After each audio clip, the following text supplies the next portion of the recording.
ওনারও কাছে মুখে হ্যাঁ? মুখে এই যে 2টা ট্রাক মাত্র বের হইছে, এই 2টা ট্রাকে যে মালগুলো পাঠাইছেন, এগুলো কি কোনো ভাউচার লিখছেন? ভাউচার দেওয়া হয়েছিল। সরকার থেকে বলা হয়েছে পাইকারি রেটে বিক্রি করার কথা হচ্ছে 1680 টাকা, কেনার কথা 1630 টাকায়, আর খুচরা যারা বিক্রি করবে হচ্ছে 1728 টাকায় বিক্রি করবে নাকি? আমি কি ভুল? ঠিক আছে, এটা পাওয়ার জন্য তো আপনার কিছু লাগবে না, খালি ইউটিউবে একটা সার্চ দেন। আমাদের করণীয় কি হইতেছে? স্যার আমি একটা কথা বলি হ্যাঁ বলেন। আমি sir retired sir Saidul sir. এখন আমরা এখানে যে রেটে আমরা সরকার রেটটা দেয় ওই রেটে আমাদের আসে না। এখন এই যে এখানে যে কর্মচারীগুলো আছে এখন তো আগের মতন বিক্রিটা হয় না। এখন যে অনেক দূরেতে এই ইয়ে থেকে এই খুলনা থেকে আসে না, ব্যয়বারটা বাইরে যায়, এই কারণে আমরা কিছু বাড়ায় বিক্রি করি স্যার। এটা তো এখন অসত্য কিছু না। এখন যদি আপনারা বলেন না বিক্রি করবো তাহলে আমরা পরে গ্যাস না আনবো খুলনা স্যার। থেকে যে রেটটা আনছেন কাগজ দেন, এই রেটে আনছি এইটা আচ্ছা, দাঁড়ান, আমি আপনার কথাটাকে জবাব দিই নি, ঠিক আছে?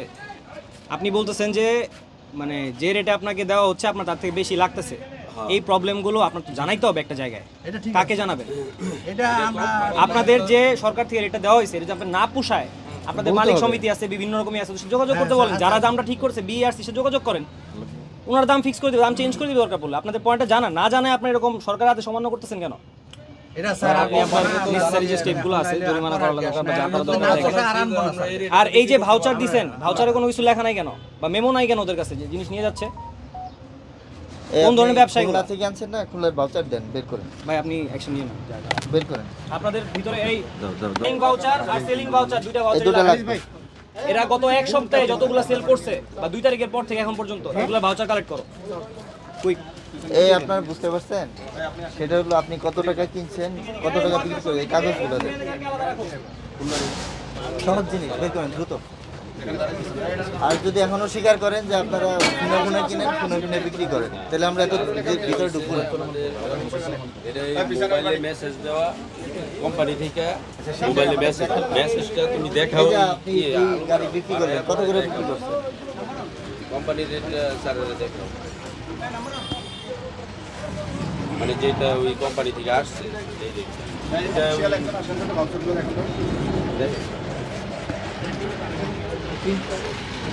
এইভাবে কেউ বিক্রি করে, আর ওই যে ওদের যে বিক্রি করলেন, কি দিয়ে বিক্রি করছেন, ওই কাগজগুলো দেন।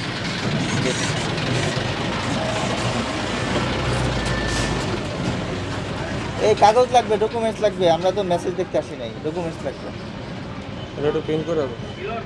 বিগত 2/4/2024 তারিখ সরকার নির্ধারিত সিলিন্ডার গ্যাস এর মূল্যে চেয়ে বেশি মূল্য বিক্রি করা হয়েছে, যা সরকারি নির্দেশনায় অমান্যের শামিল। পরবর্তীতে অর্থ প্রতিষ্ঠানের লাইসেন্সের সকল শর্তাদি পালন করা এবং সরকারি নির্ধারিত মূল্যে সকল মূল্য বিক্রি করা হবে। পরেরটুকু এই- বলেন। বিক্রয় করা অর্থ প্রতিষ্ঠানের বাদ থাকিবে। এই ভুলের জন্য অর্থ প্রতিষ্ঠানের ক্ষমা প্রার্থী। হলো যে আমরা ওই যে অত্যাবশ্যকীয় পণ্য আইন 1956 3 ধারায় বলা আছে যে গভর্নমেন্ট নির্ধারিত মজুতের থেকে কেউ যদি বেশি মজুত করে থাকে, নির্ধারিত একটা তালিকা আছে এই পণ্যগুলোর, সে এটা আইন ভঙ্গের শামিল। এবং 6 ধারাতে বলা আছে অর্থদণ্ডের পরিমাণ, সেই অনুযায়ী ওনাকে আমরা ওই 1956 অত্যাবশ্যকীয় পণ্য আইন 3 ধারা ভঙ্গে 6 ধারায় আমরা 4 লক্ষ টাকা জরিমানা করেছি এবং একটা মুসলেখা দিয়েছে, আপনারা দেখেছেন। আগামীকাল থেকে সরকার নির্ধারিত যে মূল্য এবং লাইসেন্সের যে শর্ত, সে শর্ত মেনে চলবে। আমার অনুরোধ হলো যে আপনারা ওইটা অবজার্ভ করবেন। ধন্যবাদ। আর এখানে তো 2টা প্রতিষ্ঠান ছিল টোটাল, আরেকটা প্রতিষ্ঠানকে তো হ্যাঁ ধরুন এখন প্রথম যেটা এটা বললাম, বললাম। হ্যাঁ হ্যাঁ আরেকটা যেটা করছিল ওটা কি বলবো না পরে বলবো? না, এখন আচ্ছা, বলে দেন। আমরা এর আগেও আপনারা দেখেছেন এটা জননী এন্টারপ্রাইজ নামে একটা আমরা ওই যে কি বিএডিসি রুটে করেছিলাম, ওখানে তার লাইসেন্স বা আপনারা দেখেছেন অত্যাধিক মূল্য বিক্রি করায় ভুক্ত অধিকার আইন 2010-এর 40 ধারায় আমরা 50,000 টাকা জরিমানা করেছি এবং তারাও আপনাদের সামনে একটি মুসলেখা দিয়েছে। আগামী কাল থেকে তারা সরকার নির্ধারিত যে মূল্য, মানে গত 2রা এপ্রিল সরকার যে মূল্য নির্ধারণ করেছেন, সেই মূল্যেই তারা পণ্য তাদের যে সিলিন্ডার আছে সেগুলো বিক্রি করবে।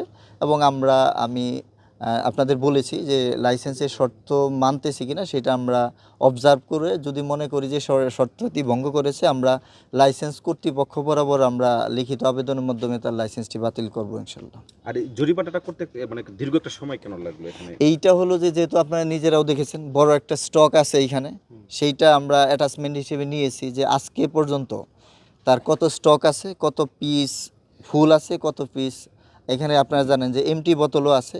এইটা আমরা মিলাইতে একটু টাইম লাগছে, সেটা আপনারা দেখতে পারবেন যে কত ইয়ে আছে, আপনারাই বলেছেন সেটা। আসলে এই ধরনের যারা মজুত করতেছে তাদের বিরুদ্ধে আপনাদের এই অভিযানগুলো চলমান থাকবে কিনা? এই অভিযানগুলো আপনারা জানেন, আপনারাই তথ্য দেন, চলমান আছে এবং ইতিমধ্যে আপনারা কয়েকটি অভিযান দেখেছেনও। আগামীতেও আমাদের এই এনআইজি ক্রাইসিস চলতেছে জানেন, সরকার এর অর্ডার মতে আমরা সাধ্যমতো চেষ্টা করছি, সামনেও এইটা ইনশাল্লাহ জেলা প্রশাসন গাজীপুরের এই অভিযান চলমান থাকবে। এই অভিযান চলাকালে কোনো প্রকার চাপ অনুভব করেছেন বা কেউ না, আমাদের কোনো প্রকার চাপ অনুভব করি নাই, বাট আমাদের একটা জিনিস মাথায় রাখতে হবে, এখন আমাদের দেশে জ্বালানি সংকট চলতেছে।